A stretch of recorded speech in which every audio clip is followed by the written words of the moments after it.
Bonjour le groupe. Oui, je viens d'avoir cette vidéo, je viens de recevoir cette vidéo. Apparemment, ça se passe dans le Maghreb, au nord, en Afrique du Nord, chez les Arabes. Je crois que c'est au Maroc. Ben non, tout simplement en train de tuer les Noirs comme des lapins, c'est tout. Voilà. Je pense que les vidéos sont assez explicites comme ça là. Voilà. Donc, et personne n'en parle en fait. Personne n'en parle. Donc partagez au maximum pour que ça fasse du bruit, pour que les gens soient au courant de ça. Ça c'est pas normal. C'est pas normal. Le noir n'est pas un animal qu'on chasse comme du lapin. Donc partagez au maximum s'il vous plaît. Partagez au maximum. Je suis tellement remonté là, désolé de crier comme ça. Je suis tellement remonté là que partagez, parce que c'est ce que je suis en train de faire. Il faut que cette histoire soit connue du monde entier.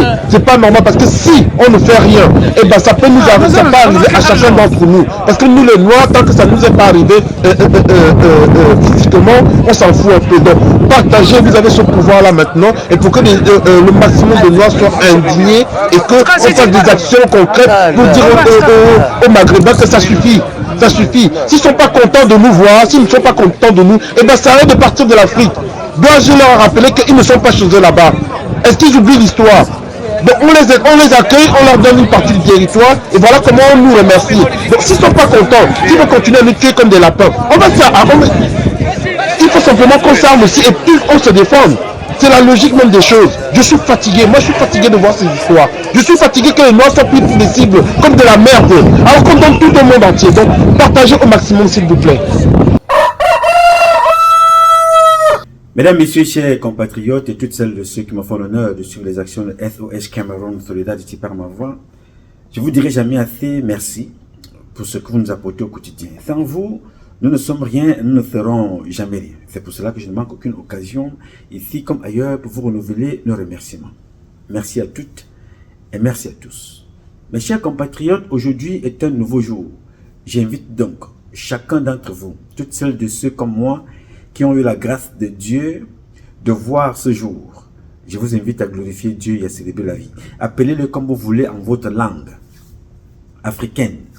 Zambe, Zamba, Zama, Tatabe, Si, Loba, God, Job, Allah. Donne-lui le nom que tu veux, mais glorifie-le et célèbre la vie.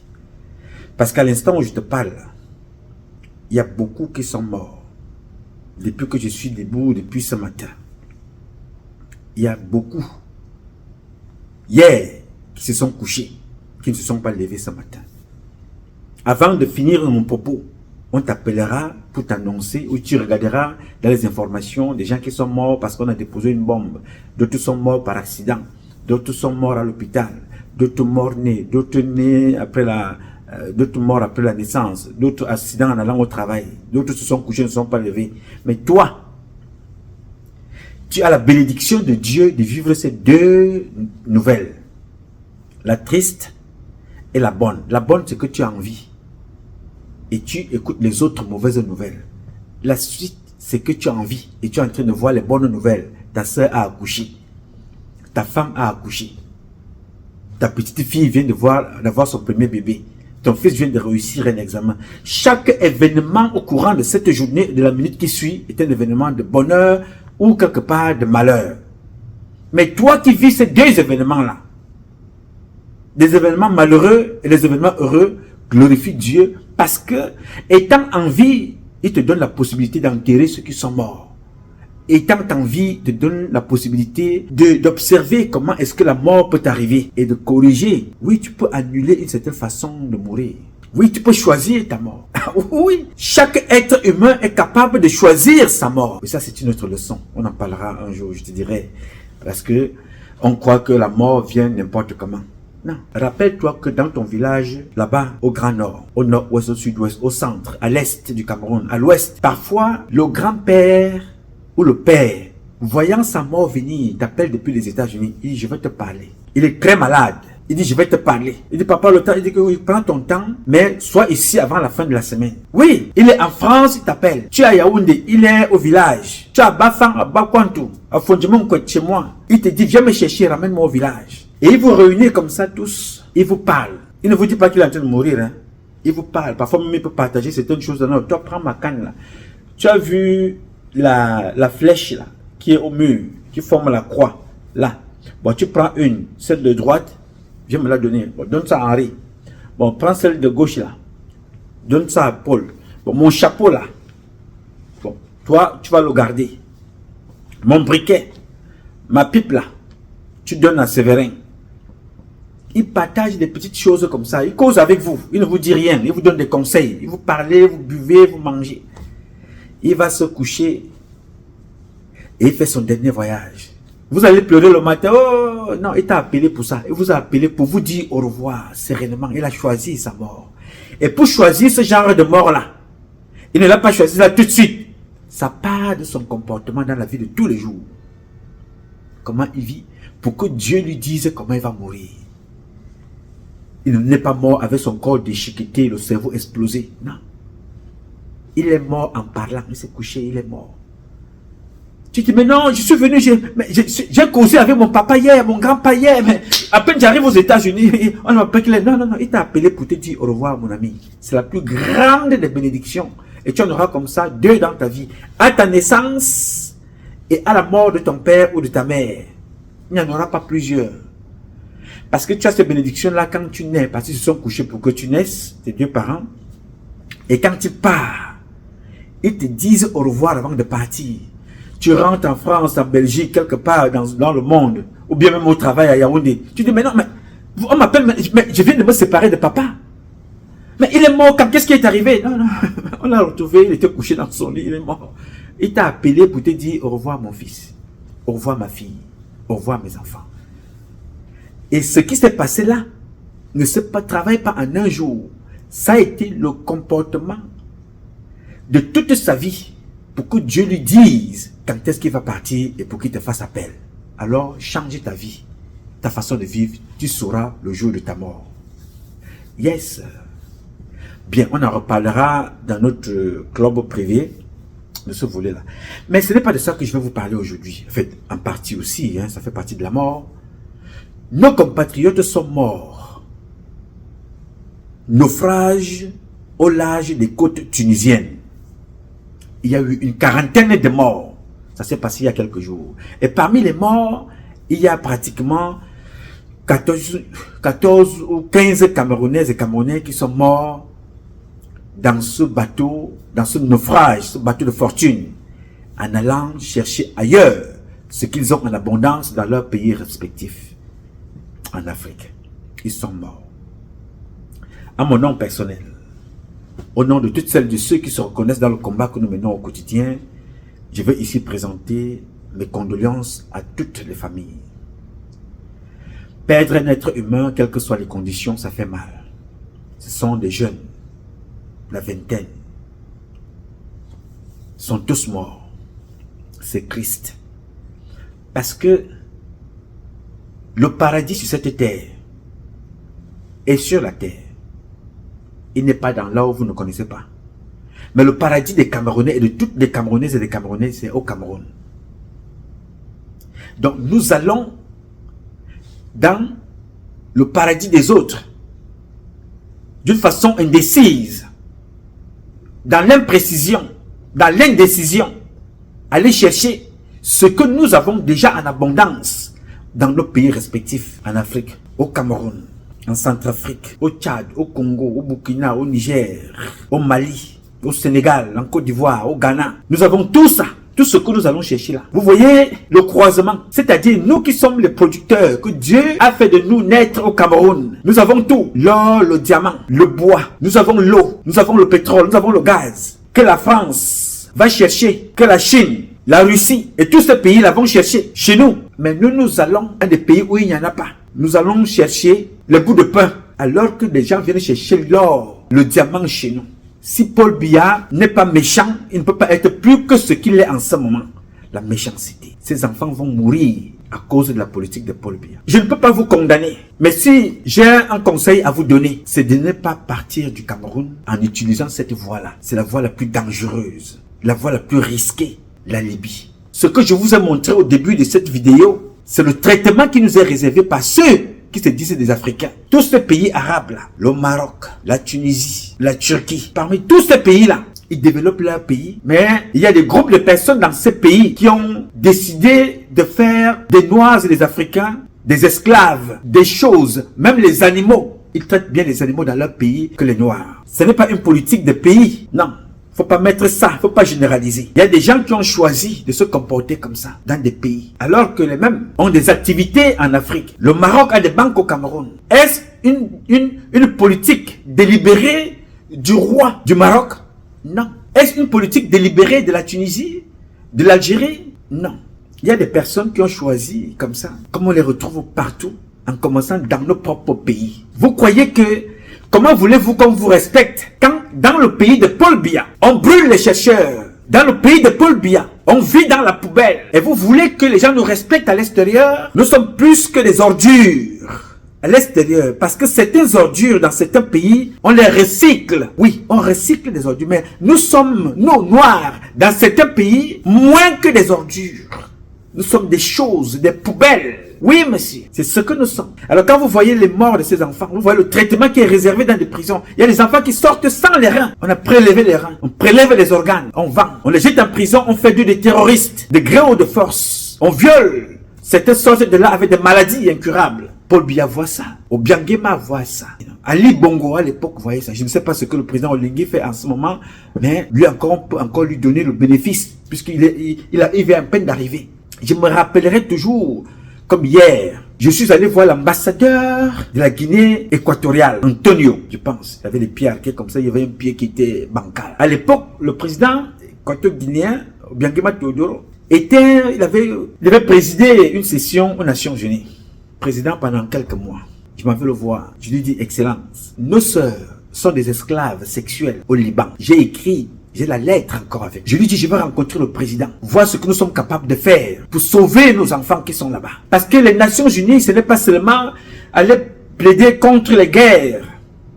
Stop à la guerre, on envoie les casques bleus partout. Non, les Nations Unies sont aussi là. Les droits de l'homme. J'explique. Il me dit, va m'écrire ça. Je viens m'asseoir. J'écris avec mes équipes. On écrit, on réécrit, on écrit, on réécrit. Après, je prends la lettre, là, j'envoie en France. Chez mon tonton. À l'époque, c'était avant qu'il ne meure. Paul-Étienne Vendon. Il corrige, il dit, les enfants, c'est bon. En dehors de quelques coquilles, il a corrigé. On a traduit la lettre en anglais, en français, en espagnol. J'ai remis à ce monsieur. Il me dit, quand le président va arriver, on va le rencontrer pour voir ce que nous pouvons faire. Quand le président est arrivé, il m'a appelé. Il me dit, bon, je pense que il ne faut pas parler de ça au président. Il ne faut pas parler de ça au président parce que vraiment, il ne faut pas lui dire ça. Je lui dis, Excellence, il ne faut pas parler des vies des Africains au président. Il me dit, non, il ne faut pas lui parler de ça. Donc, mon audience n'avait plus lieu d'être. Moi, je ne vais pas là-bas aller demander l'argent au Obiangema. Je m'en vais là-bas lui parler des problèmes d'Afrique et des problèmes des Africains. Voilà comment mon audience est annulée et je ne peux donc rien dire au président Obiangema. Parlant de cette affaire, de nos compatriotes esclaves au Liban. Et les Libanais sont au Cameroun, ils sont milliardaires. Et au Liban, les Camerounaises, les Africaines, dorment dans les toilettes et mangent les restes de nourriture au Liban. Et les Libanais, il y a un Libanais dans mon pays, le Cameroun, il vend les armes. Il est plus puissant que les généraux camerounais. C'est un Libanais. Il vendait Sullivan, qui était le patron du BI, l'avait amené au Cameroun. C'était le coursier de Sullivan. Et au Cameroun, nous avons l'art de transformer, de rendre des milliardaires, des étrangers milliardaires, et appauvrir les nôtres. Il est devenu plus puissant que les généraux camerounais. C'est un Libanais. Au Liban, les étrangers sont interdits de faire des enfants là-bas. Mais au Cameroun, ces Libanais-là prostituent les femmes camerounaises. Font des enfants partout. D'autres sont abandonnés en Europe. D'autres sont abandonnés partout, aux États-Unis. Oui, monsieur. Ils sont des enfants. Mais là-bas au Liban, une Africaine est interdite. Et au Sénégal, il n'y a que le Sénégal qui a pris les décisions. Aucune Libanaise n'a le droit d'accoucher au Sénégal. Au Sénégal. Alors, je voudrais vous dire ici, jeunes gens, n'attendons le respect de personne à l'international quand on n'est pas capable de nous faire respecter chez nous. Tu veux parler de ça? On te dit non, frangin, tu vas mourir. On va te jeter en prison. Tu n'as pas le droit de parler. On va te convoquer. Tout ce que vous voyez là, quand vous regardez vos publications dans les réseaux sociaux, comme je vous ai dit, je vais arrêter de publier tout ici puisque j'ai déjà tout dit. Aucun Camerounais, aucune Camerounaise ne peut rien publier ici que nous n'avons pas encore publié en 32 ans. Il n'y a rien de nouveau. La seule chose qui diffère, c'est que vous avez décidé de prendre conscience et de publier et que la situation s'est aggravée. Donc l'eau est à ce niveau-ci. Alors quand l'eau était au niveau des chevilles, je dénonçais déjà. J'ai dénoncé jusqu'à ce que l'eau en arrive jusqu'ici, aujourd'hui. Et dans notre pays, vous n'avez donc pas le droit de parler. Comment voulez-vous qu'on nous respecte quand on tue les femmes? Il ne dit rien. Aucun ministre. Vous voyez combien de fois les Camerounais se mobilisent au Cameroun? Le RDP, c'est la fête de Biya. son RDPC, son parti, on se mobilise. L'argent sort en milliards. Les Camerounais se mobilisent pour célébrer l'anniversaire de Biya. Les Camerounais se mobilisent pour célébrer l'anniversaire de sa femme. Les Camerounais se mobilisent pour célébrer la fête du pain. Pas des droits des femmes, non. On célèbre la fête du pain. On se mobilise pour célébrer Chantal Biya dans notre pays, le Cameroun. Et chaque fois, l'argent sort en milliards. Mais cet argent-là, on ne te le donnera pas pour mener à bien un projet. J'ai écrit à Paul Biya, au cabinet civil. J'ai écrit au secrétariat. Je les ai dit, je suis producteur de l'eau. Je ne veux donc plus qu'une femme qui a accouché dans mon pays manque de l'eau. J'ai décidé d'offrir l'eau à toute femme qui accouche au Cameroun pendant 2 ans. J'ai envoyé ça au président de la République. Je lui ai dit, je ne te demande pas ton argent. Mais si vous accompagnez comme vous subventionnez les autres, les sociétés étrangères, je ne dirais pas non. Mais nous venons déjà bien armés. La production de cette eau-là. Je n'ai pas dit à Yaoundé ou à Douala. J'ai dit dans tout le Cameroun, partout là où il y a un dispensaire, chaque femme qui accouche a le bon d'aller chercher l'eau dans l'un de nos magasins ou à l'usine pendant 2 ans. J'ai proposé ça. Mais on ne donnera pas cet argent. Ils donneront cet argent-là pour boire les champagnes, les sardines. Et les enfants iront mourir comme ils meurent. Nous avons créé cette compagnie d'aviation qui est là. Nous nous battons pour obtenir des licences. Pendant ce temps, les autres compagnies, Air France et les autres compagnies viennent se faire des milliards et des milliards. Dans notre pays, le Cameroun, les Camerounaises et les Camerounais payent pour aller mourir. Vont à pied pour aller mourir. Voyagent pour aller se soigner en prenant des compagnies des autres. Alors que nous avons des Camerounais experts, des avocats experts à l'aviation, des Camerounais experts à l'aviation, des Camerounais qui peuvent relever l'économie de notre pays. La fille du président, elle a son avion privé. Elle loue. Le président a son avion privé. Ils font leur vie. Son fils Franck Biya a ses hélicoptères. C'est pour leur promenade. Aller faire la chasse. Les Libanais ont des hélicoptères. Le secrétaire général, ils ont des hélicoptères pour aller se promener. Mais pour aller porter des Camerounais blessés de guerre. Non, on ne trouvera pas. Ils vont mourir. Nous avons donc tout. Alors vous demandez à Donald Trump de s'occuper de vous.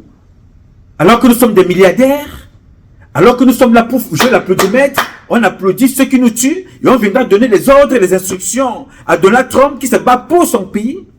Traitez-le de raciste, traitez-le de méchant, traitez-le de tout ce que vous voulez. Mais Donald Trump ne sera jamais plus méchant que Paul Biya. Parce que Donald Trump, il a au moins un idéal. S'il est méchant vis-à-vis des autres, il se bat au moins pour sa famille, pour le peuple américain. Blanc ou noir, tous ceux qui se sentent américains profiteront d'une façon directe ou indirecte de la politique de Donald Trump. C'est pour ça qu'il a été élu. Donc il ne peut pas être méchant au même titre que Biya. Lui, il se bat pour une cause, la cause des Américains. American first. Make American great again. Ça, c'est Trump. Pendant ce temps, nous allons applaudir Biya de tuer les nôtres au Cameroun et en Libye et en Tunisie. C'est Biya. C'est sa politique qui pousse les enfants à l'extérieur. Yes, c'est la politique de Biya qui pousse les enfants à aller mourir comme ça. Personne n'en parle. Aucun média camerounais, on ne parle pas de la politique de l'emploi au Cameroun. Non, personne n'en parlera. C'est la politique de tout et du n'importe quoi. Les enfants diplômés, les enfants ont tout, les parents ont tout fait. Éduquer, élever, sacrifier, hypothéquer les biens pour que les enfants aillent mourir avec des diplômes en poche, des masters. Les enfants parfois 2, 3 masters. Les enfants ont des diplômes, des ingénieurs vont mourir comme ça. Pendant que ces enfants-là meurent, une prostituée, la fille du président, fait des va-et-vient avec les avions, avec l'argent des parents vendeuses de tomates, vendeuses d'oignons. Une prostituée, une alcoolique, une droguée. Les enfants du président de la République se promènent. Et vous allez vous asseoir. Vous dites, allez voter, allez vous inscrire. Comme si un jour, quelqu'un peut rêver gagner ce voleur d'élection. Toute personne qui te demande d'aller t'inscrire pour aller voter est l'ennemi de ta vie. Ok. Considère cette personne-là comme étant un envoyé de Biya pour venir te tuer. Est-ce que tu comprends ça? Toute personne qui te demandera, toi, d'aller t'inscrire, sache que cette personne-là est un envoyé de Paul Biya pour venir te tuer. Considère cette personne-là comme étant ton ennemi, pas ton adversaire idéologique, ton ennemi. Parce que en 7 mandats, c'est la même chose qu'ils ont fait. Demandez, non, cette fois-ci, hein, vraiment, si tant, ils vont voir ce qu'ils vont voir. 7 mandats. Les voilà en prison. Ceux qu'on a demandé d'aller voter en 2018, ils sont en prison. Les mêmes personnes aujourd'hui qui vous disent que non, on veut voler leur élection. Il y a fraude électorale, il y a pré-fraude, il y a une fraude en préparation, pré-fraude électorale. Les mêmes personnes étaient là en 2018. Voilà les enfants en prison. Aujourd'hui, ils veulent te prendre pour aller te faire enfermer. Parce que pour bien te mettre en prison, il s'en fout. Sa fille n'ira jamais en prison, bien que soit folle. C'est la droguée, la milliardaire la plus droguée, prostituée, accompagnée par des Camerounais lucides. C'est la fille du président. C'est les enfants du président. Et il est accompagné dans cette imposture de voir les enfants mourir par les hommes de l'opposition, par les membres du gouvernement, par les membres de son parti qui viennent maintenant lutter sur le plateau télé. Oui, monsieur, cette fois-ci c'est la bonne. Vraiment, cette fois-ci, Paul Biya va partir. La diaspora est avec l'opposition. La diaspora avec quelle opposition? C'est-à-dire, quand certains viennent s'asseoir sur les télévisions, vous raconter des choses comme ça, à un certain moment, je prenais certains chroniqueurs au sérieux. Vous les connaissez. Je vous fais comprendre que la diaspora avec l'opposition. Quelle diaspora? Quelle opposition? Vous faites exactement le même jeu que Paul Biya, en venant dire des choses comme ça. Mentir. Vous mentez à vous-même. Tu as le master, tu as 3 masters. Tu es ingénieur. Tu es docteur, tu viens t'asseoir sur le plateau télé parce que tu gagnes 200 000. 200 000. Alors que des infirmières ici, dans certains pays, te parlent en 4 000 $ par mois. 4 000 $. 5 000 pour certaines. Par mois. Elle n'a pas le doctorat. Elle venait s'asseoir à la télévision pour mentir. Elle n'a pas ça. Toi, tu gagnes 200 000, tu demandes aux gens d'aller voter, que la diaspora est avec qui? La diaspora n'est avec ni l'opposition, ni avec Paul Biya. Ceux qui sont pour les élections savent sur quoi ils comptent. Et quand vous dites diaspora, il faut savoir nuancer. Il y a une partie de certaines personnes qui se reconnaissent dans leurs intérêts, qui soutiennent Paul Biya, parce qu'ils ont leurs affaires là-bas. Il y a une autre partie qui soutient l'opposition, parce qu'ils sont dans leur idéologie tribaliste. Ce n'est pas toute la diaspora. Ces opposants-là auraient mieux fait de créer des emplois, d'y cotiser pour moi, pour que je crée des usines ici, pour empêcher les enfants d'aller. Vous avez plusieurs fois cotisé, n'est-ce pas, pour le parti au pouvoir. Vous avez cotisé pour l'opposition, n'est-ce pas? Ok. Ces opposants-là auraient mieux fait de vous demander aussi de cotiser parce qu'ils veulent créer, que ce soit le SDF ou d'autres, créer des usines, même des magasins seulement, pour que ces enfants-là n'aillent pas mourir. Faites de moi un opposant pour créer des usines. Faites de moi un opposant pour créer des magasins. C'est-à-dire, tout ce que vous avez, vous dans la diaspora, comme vous êtes fort dans le commerce, comme vous êtes fort dans le commerce, envoyez toutes les marchandises ici. Nous créons une coopérative. Je vais gérer. Ça peut créer même 10 000 emplois. Ces opposants-là n'ont pas pensé comme ça. Il faut seulement cotiser pour eux, du parti au pouvoir, pour eux, du parti de l'opposition. Pendant ce temps, les enfants vont mourir comme ils meurent là, dans les eaux de Lampedusa. Vous appelez ça opposant. Vous appelez ça président de l'opposition. Vous appelez ça président du parti au pouvoir. Ces gens-là, en ce qui me concerne, ça n'engage que moi, sont tous des criminels. Que ce soit le SDF, que ce soit le RDPC, que ce soit les autres partis de l'opposition, ce sont tous des criminels et ils voient les enfants aller mourir. Ils vont s'asseoir sur les plateaux raconter leur vie. Alors toute personne qui te demandera ça, dis-lui d'aller se faire voir ailleurs. Parce que personne ne peut gagner cette machine à fraude et des voleurs. Vous voyez là où l'argent sort. Par an, Paul Biya et ses affidés dépensent au moins 15 milliards dans les conneries comme vous les voyez là. Assis sur les plateaux, on célèbre. Chaque jour, c'est la fête. Si ce n'est pas de la fête de la CRTV, on célèbre. On dit qu'on a donné 50 millions. Non, je n'ai dépensé que quelques... 50 millions. Vous regardez les images de la CRTV, vous vous demandez que qu'est-ce qu'il y a là-bas.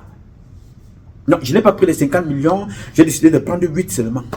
Je n'ai pas pris les 50, j'ai décidé de prendre 5. J'ai décidé de prendre 15 seulement sur les 50 millions. Chaque année, l'argent part comme ça pour les fêtes. Pour rien. Pendant ce temps, les enfants vont souffrir.